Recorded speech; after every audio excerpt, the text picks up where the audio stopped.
Баршаңызға сәлем. Бүгін сіздермен бірге жаңа жылдық шырша тортын дайындайтын боламыз. Жасалуы өте оңай. Бұрын соңды торт жасап көрмеген қыз-келіншектер де бұл тортты жасай алады деген сенімдемін. Қант, сары май және балымызды түбі қалың ыдысқа салып, отқа қоямыз.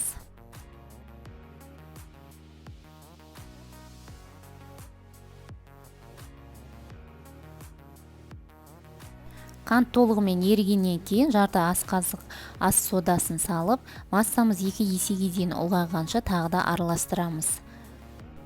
Массамыз сарғайып, түсін өзгерткеннен кейін оттан аламыз.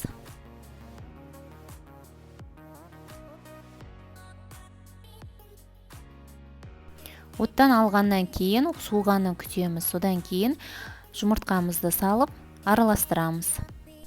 Ұнды 3-ке бөле отырып, массамызбен араластырамыз.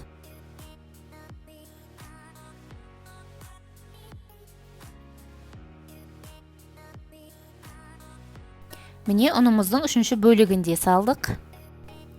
Біздің қамырымыз сұйықтау болады, бұдан ешқандай қорқудың қажеті жоқ. Қамырымызды тоңазытқышқа 2 сағатқа қойып қоямыз.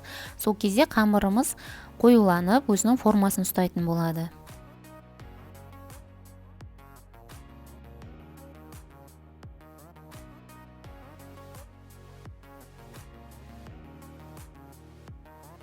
Қамырымыздың бетін осында пленкамен жауып қойғанымыз дұрыс. Қамырымыз тоңазытқышта 2 сағат тұрды. Көріп отырғандарыңыздай, ол өзінің формасын ұстайды. Енді 3-ке бөле отырып, осы қамырымызды жаямыз. Бір қамырымыз жайып жатқан кезде қалған 2 қамырды міндетті түрде тоңазытқышқа қойып қойыңыздар. Өйткені қамыр өте жұмсақ және қолда еріп тұратын қамыр. Қамырды бірден пергамент қағазының үстіне жайған өте ыңғайлы.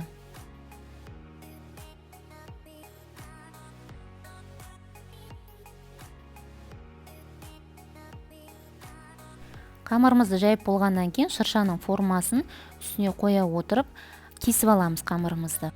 Шыршаның формасын өздеріңіз қолдан жасасаңыздар да болады, немесе компьютер арқылы шығарып алсаңыздар да болады. Менің жағдайымда мен компьютер арқылы шығарып алдым.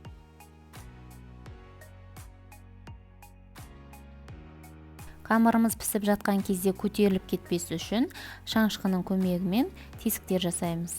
Және 180 градуста 5-6 минуттың аралығында пісіріп аламыз қамырымызды. Шыршаларымыз пісіп шықты. Енді осы шыршаларымызға крем дайындаймыз. Сливки мен крем-чиз дайындаймыз. Сахарная пудраның үстіне сливкимізді құйып, мұқият күрекшенің көмегімен араластырамыз.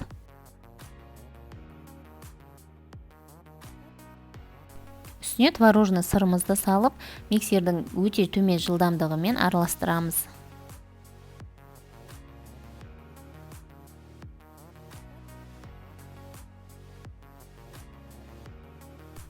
Міне креміміз дайын болды. Енді тортымызды жинаймыз. Кремімізді кондитерлік мешокқа саламыз. Вупи-пайдың насадкасын пайдалансаңыздар да болады.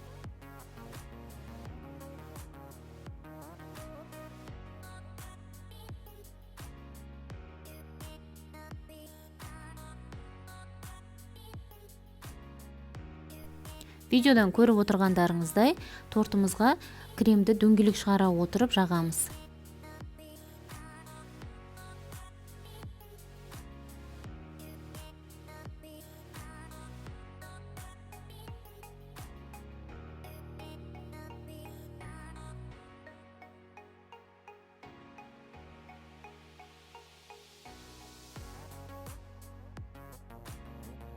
Крем толық жағылып болғаннан кейін екінші коржымызды үстіне қоямыз.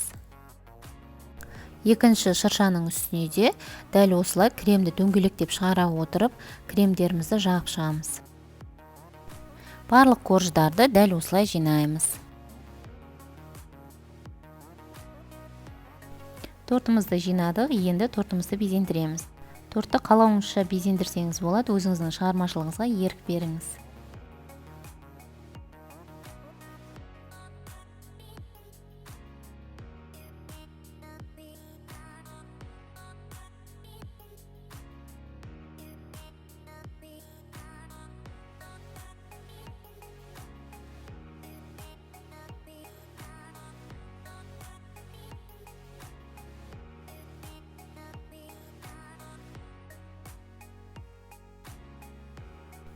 Мен тортымды осылай безендірдім.